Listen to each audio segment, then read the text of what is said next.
नमस्कार, जय श्री कृष्णा दर्शकों। मैं पंडित मनमोहन शर्मा आज फिर ज्योतिष के एक नए विषय को लेकर आपके पास आया हूं। आज हम चर्चा करेंगे काल सर्प दोष की। दर्शकों, काल सर्प दोष क्या होता है और ये कुंडली में कैसे देखा जाता है, इसकी मैं आपसे आज विस्तार से चर्चा करूंगा। दर्शकों, वर्तमान समय में आज जब भी किसी को कोई परेशानी होती है तो वो ज्योतिषी के पास जाता है और ज्योतिषी उनकी कुंडली को देख करके सबसे पहले तो उनकी कुंडली के दोष निकालने शुरू कर देते हैं, यानी कि वो नेगेटिव ज्योतिषी करते हैं। जबकि अगर मैं आपको सच्चाई से बताऊं और शास्त्रों के अनुसार बताऊं तो शास्त्रों में कहीं पर भी काल सर्प दोष का जिक्र नहीं है, यानी कि काल सर्प दोष होता ही नहीं है। लेकिन वर्तमान समय में एक ऐसा वातावरण बना दिया गया है कि जैसे आपके सीने में दर्द हुआ और आप डॉक्टर के पास गए तो रास्ते में आपके मन में विचार आएगा कि डॉक्टर ने अगर मुझे ब्लॉकेज बता दी तो मुझे उसके लिए बाईपास सर्जरी करवानी पड़ेगी या फिर मुझे स्टंट डलवाना पड़ेगा। मतलब एक नकारात्मक माहौल हर तरफ बना दिया गया है। सेम इसी तरीके से ज्योतिष को भी लोगों ने बिल्कुल नकारात्मक बना दिया है। एक व्यक्ति परेशान है, उसको कहीं से समाधान नहीं मिल रहा तो वो सोचता है कि कहीं ये समय का दोष तो नहीं है, तो वो इसी के अनुसार एक ज्योतिषी के पास जाता है। और लेकिन ज्योतिषी कहते हैं कि आपकी कुंडली में ये दोष है, ये दोष है, इसका ये निवारण करवाओ। और इसमें सबसे प्रसिद्ध होता है काल सर्प दोष। जितने भी दर्शक मेरा वीडियो आज देख रहे होंगे उनमें से 99% लोगों ने काल सर्प दोष की पूजा करवाई हुई होगी। दर्शकों, मेरा आपसे अनुरोध है कि अपनी कुंडली का विश्लेषण सही तरीके से और सही जगह पर करवाएं। अगर 500, 1100 रुपये और 2100 रुपये दे करके किसी का भला होता हो तो ज्योतिषी सबसे पहले अपना भला करेंगे, वो दूसरे का भला तो बाद में करेंगे। हमारे शास्त्रों में कहीं पर कोई ऐसा विधान नहीं है कि काल सर्प दोष लिखा हुआ है। दर्शकों, हमारे कुंडली में जितने भी राजयोग और जितने भी दोष हैं इनका हमें सही तरीके से विश्लेषण करवाना होता है। काल सर्प दोष होता कैसे है दर्शकों?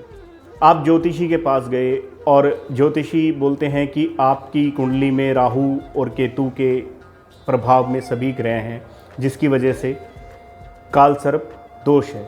दर्शकों, मैं आपको बता दूं कि काल सर्प दोष की उत्पत्ति कैसे हुई, यानी कि राहु और केतु कैसे ग्रह बने।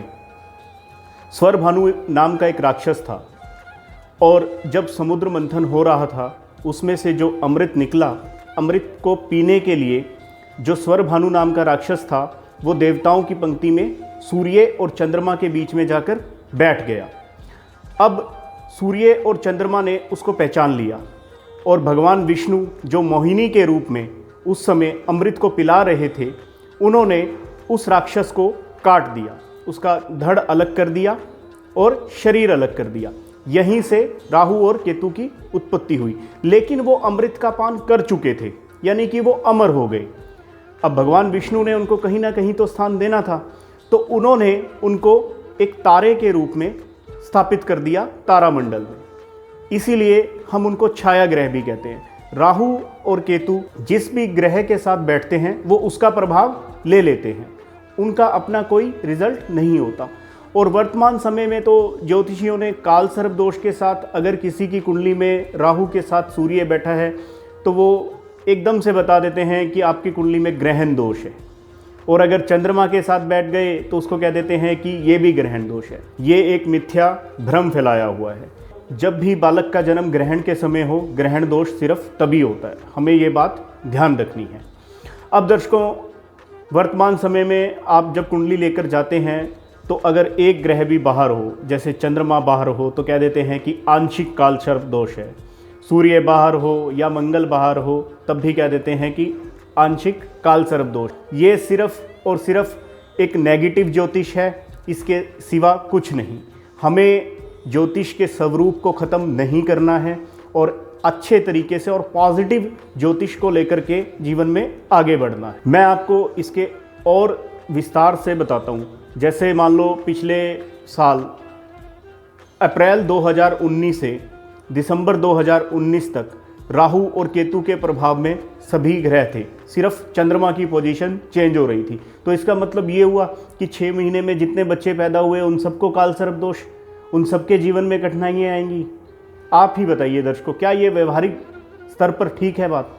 लेकिन इसको ज्योतिषीय स्वरूप में बहुत ज़्यादा नकारात्मक बना दिया गया है। हमें ऐसी बातों पर ध्यान नहीं देना है और अपनी जन्म पत्री का विश्लेषण शास्त्रों के अनुरूप ही करवाना है। और शास्त्र समझने के लिए हमें शास्त्रों को पढ़ना पड़ेगा। यजुर्वेद के अंदर स्पष्ट लिखा हुआ है कि काल सर्प दोष नाम की कोई चीज़ नहीं है। मातृ दोष है, पितृ दोष है, सर्प दोष है, किंतु काल सर्प दोष कहीं नहीं है। दर्शकों, अगर आप अपने घर में सत्यनारायण भगवान की भी पूजा करवाते हो तो उसकी भी एक कथा है और यजुर्वेद में उसका भी वर्णन है, लेकिन काल सर्प दोष का वर्णन कहीं पर नहीं है। तो मेरी आप सबसे प्रार्थना है कि आप नकारात्मकता मत लेकर के आएँ। अगर अपनी कुंडली का सही विश्लेषण और सही ज्योतिषी से करवाएं, तभी आपको अपने जीवन में आगे बढ़ने के अवसर प्राप्त होंगे। और जो नकारात्मकता इस समय फैली हुई है उससे और भ्रमों से दूर रहें और दूसरों को भी भ्रमित होने से बचाएं। जय श्री कृष्ण।